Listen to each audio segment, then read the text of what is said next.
O câncer, para desenvolver, 95%, 96% dos cânceres, só desenvolve em ambiente acídico, ambiente ácido.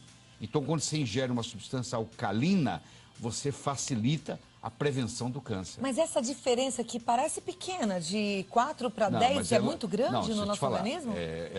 Isso é logarítmico, isso é expoente. Só para você ter uma ideia, um refrigerante tem um pH de 2,5. Vamos pôr o sangue com 7,5. 2,5 para 3,5 é 10, 3,5 para 4,5, 100, 4,5 para 5,5, 1.000, 5,5 para 6,5, 10.000, 6,5 para 7.000, 100 mil. Você tomar um copo de refrigerante, tomar um copo de água com 7,5, a diferença do potencial hidrogênio iônico é de 100 mil vezes. Porque isso é um expoente, isso é exponencial. Por isso que o refrigerante está sendo tão falado como o pior alimento do mundo. O refrigerante é veneno. É veneno? Nem no final de semana eu aconselho que você deixe seus filhos tomar. Porque se cria uma série de problemas. Um deles é esse. O outro problema é a quantidade de açúcar que tem. Quando não tem o açúcar, tem um adoçante que prejudica. Agora, voltando à água. Vamos lá. Eu estou um pouco assustada aqui, porque que água que a gente toma? Qual é o pH da água que sai ali do meu filtro normal, que é igual o filtro que as pessoas têm em casa? Geralmente em torno de 7. Isso é ruim? Não, não é ruim, mas é muito melhor do que você tomar um pH de uma água importada, famosa, francesa, que eu não vou falar o nome, que o pH é 3,5. Você está brincando, então isso é péssimo para a saúde. Péssimo. E vem na garrafinha de vidro essa?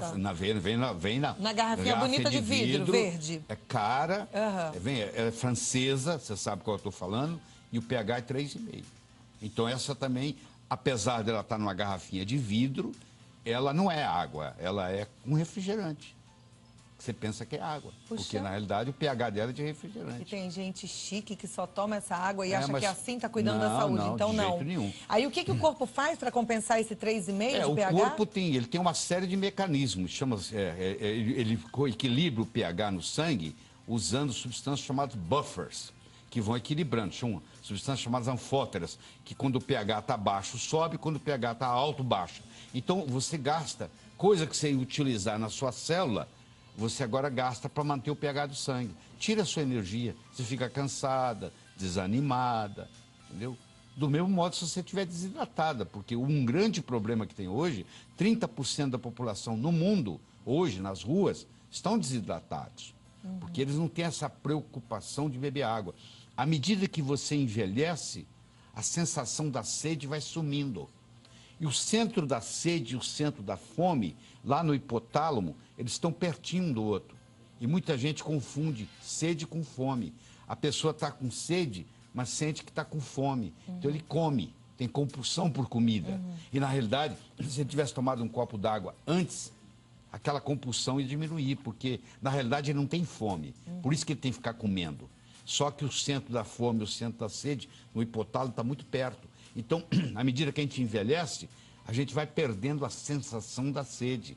Então, os velhos, os idosos, eles são desidratados por natureza. Agora, deixa eu te perguntar uma coisa. Eu estou aqui tomando a minha água e eu tomo bastante água todo dia. Bom. Mas qual é o pH dessa água? Como é que eu vou descobrir? Existem aparelhos que você coloca aí dentro, dá o pH, ou existem gotinhas que você pinga e é de acordo com a cor.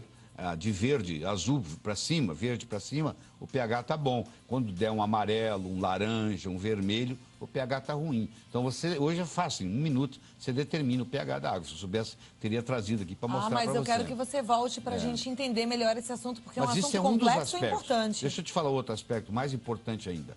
É o poder de oxirredução. Tem água que é oxidante, tem água que é antioxidante. Tem água que envelhece você. Tem água que rejuvenesce você. Então, você já ouviu falar de oxidantes e antioxidantes, radicais livres. Tem água que tem radical livre. Então, você toma água, é como se você estivesse te enferrujando. Então, isso é outro aspecto importante. Existe um outro aspecto importante, que é a tensão superficial da água. A água tem que ser leve, ela tem que ter uma tensão superficial muito baixa. Porque quando ela chega lá no capilar, às vezes ela tem que ir contra a força da gravidade. Então tem água que você toma e ela não cumpre a missão dela, porque ela tem uma tensão superficial muito alta.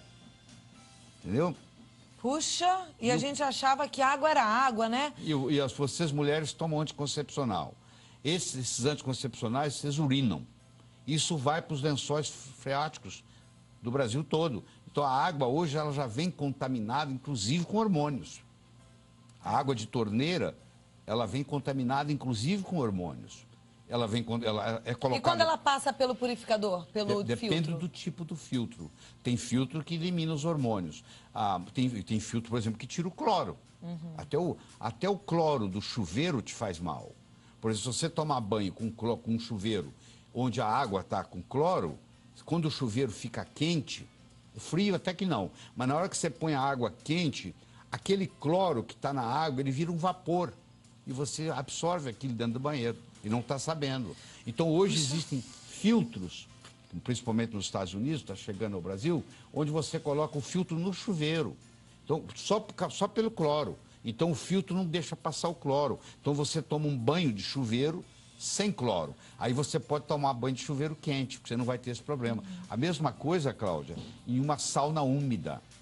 Eu recomendo no Brasil você fazer sauna seca.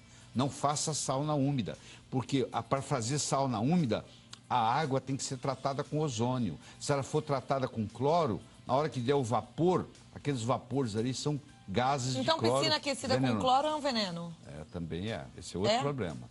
Piscina com cloro, se você nadar nela todo dia, você vai terminar com hipotiroidismo.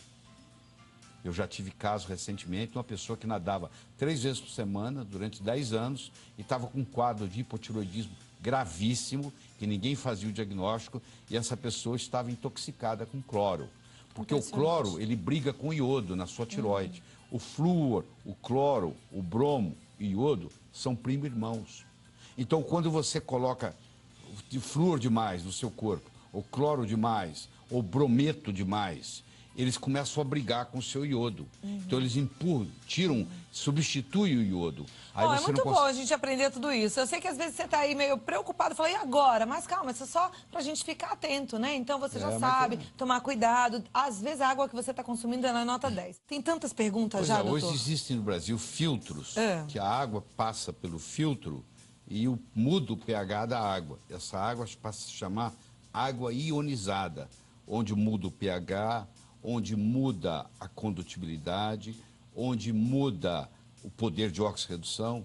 Então, essas tecnologias estão chegando aos pouquinhos. Olha que bom a gente saber. A pergunta é da Maria Elisa. Ela diz que tem 42 anos, está concorrendo aos livros, gosta muito de água com gás. Pergunta se faz mal para a saúde. Se o gás nasceu com a água, ou seja, se a fonte da água já é gasosa, não tem problema.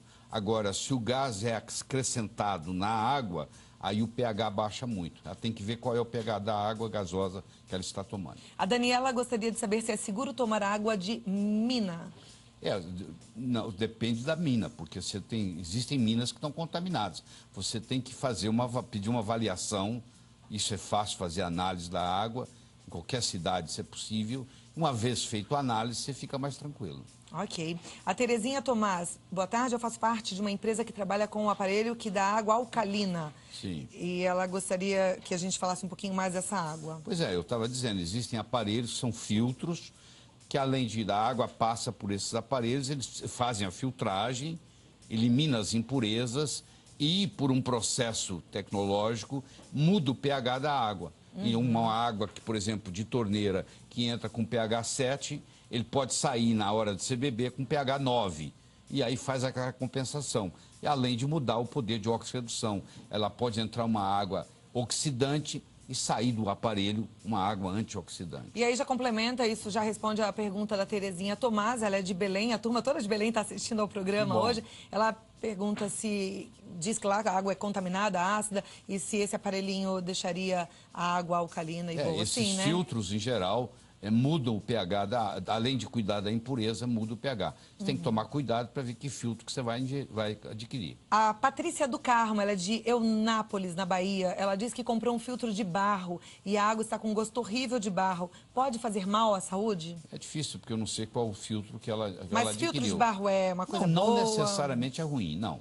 Não necessariamente é ruim. Agora, tecnologicamente, não tem os mesmos recursos desses filtros que ionizam a água. É uma questão de o que você vai dirigir, uma bicicleta ou um carro, né? Okay. A bicicleta também te leva de um lugar para o outro.